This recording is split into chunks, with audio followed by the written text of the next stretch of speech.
The Rolex is my keeper, I hope, but I would still say the Seiko enamel is the one with the most memory. It's gone everywhere with me. It's amazing what this thing has gone through, and it's still with me, which reflects on all of our lives, what we go through, ups and downs and different things, trials and tribulations, and trying to be a little bit resilient in life. Oh, fantastic. You can smile. Inception. Let's take a picture together. Take a picture. There we go. And we might be back later. Talk, say something.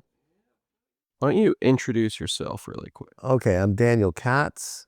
I'm a guy that lives in Toronto who's gotten suddenly attracted to the watch industry. The Catz is coming almost any moment now. Holy fuck, look at this. The man of the hour. He was gonna show up. The man of the hour. He was gonna show up. Background as a therapist, hopeful stand-up comedy. You're trying to get into the entertainment industry, and I really enjoy making people laugh. And when I joined the Tim Wright Show, I knew nothing about watches, nothing. But after 2 years, I knew not what he said. I knew even less. It's just that sometimes people set the table without realizing. They just set up a phrase, and yeah, I think, oh my goodness, I could say that, should I? And I dare myself to say it, even if it flops. And I'll say that opposite assumption, which is funny. And then people laugh, and I feel so good making people feel good. But you know, I learned about compassion and community and giving to the needy. And when I speak of needy, I'm talking about Timmy. What do you look to get out of watch collecting as a whole?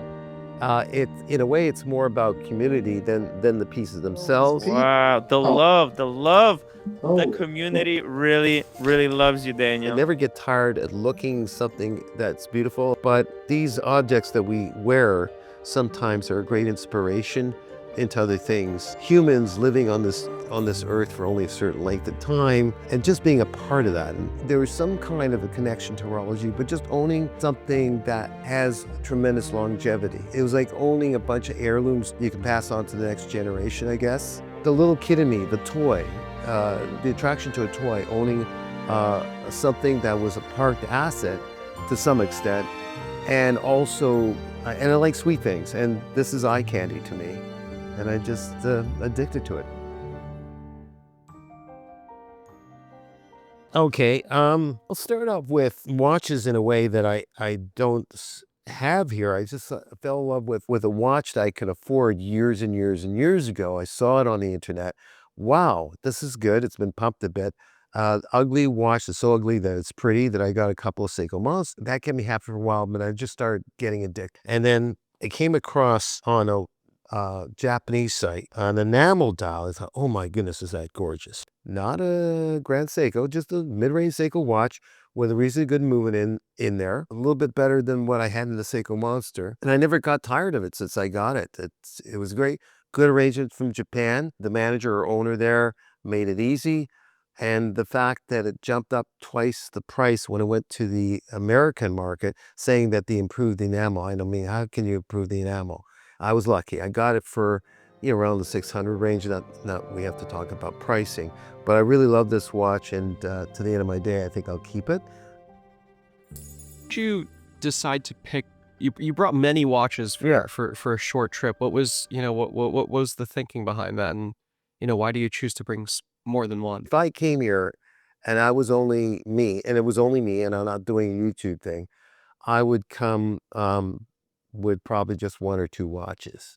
Tim Wright of the Tim Wright Show wanted me to bring a bunch of watches. The idea was we're showing and we're trying on watches while we're at the mansion or at some other evening event. That me too. Of Americans, and this is That's the Habruli.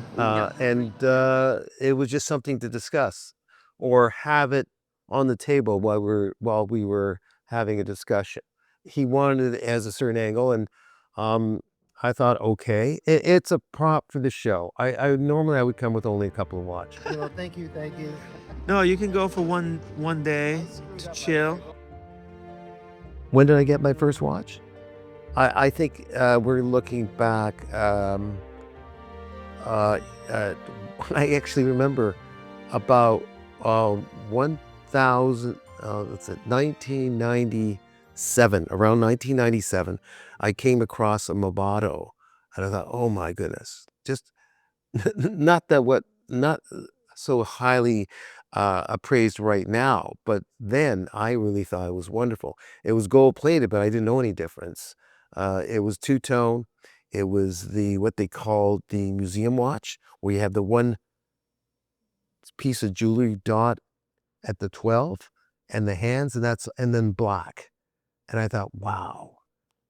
Didn't know it was a bit of a marketing gimmick, but boy, was that attractive. You still have that somewhere? No. What happened? I moved it, and after someone said it's not worth whatever, but I moved it anyways, and I can't remember. I sold it for nothing. I paid $800 for it way back when, and I thought I was in heaven when I got that piece.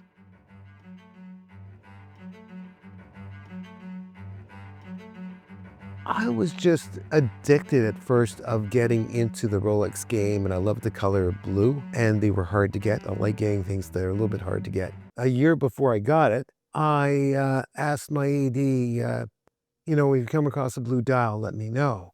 And it took about a year later, and it was a curved side sale. I remember that. Very exciting. And I waited in the car as he came over, showed me what to do. We did the deal outside. He had his mask on. I had my mask on. Set up the watch on my arm. And that was the COVID experience. And I haven't gotten tired of the look. It's all these things are nice. They're not fancy collection, but they're what I'm happy with for the moment. Yeah.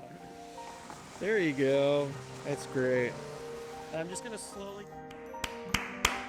Very good. In a way, it's more about community than the pieces themselves. I never get tired at looking something that's beautiful, and I have some ownership of the real estate, but it comes down to community. It's just that it's amazing what this thing has gone through, and it's still with me. I've dropped it, God knows, everywhere. It's been through emotional ups and downs. My dad passed away recently. I think it's been there with me during that, and during those struggles, it was a long battle with staying on this planet for a while with him, and maintain quality of life. So I would have the watch on a lot of occasions. And I think my dad would say, "Ooh," when he was still able to talk. "Ooh, what's that? What's it? That's a nice piece," that kind of thing. So memories like that,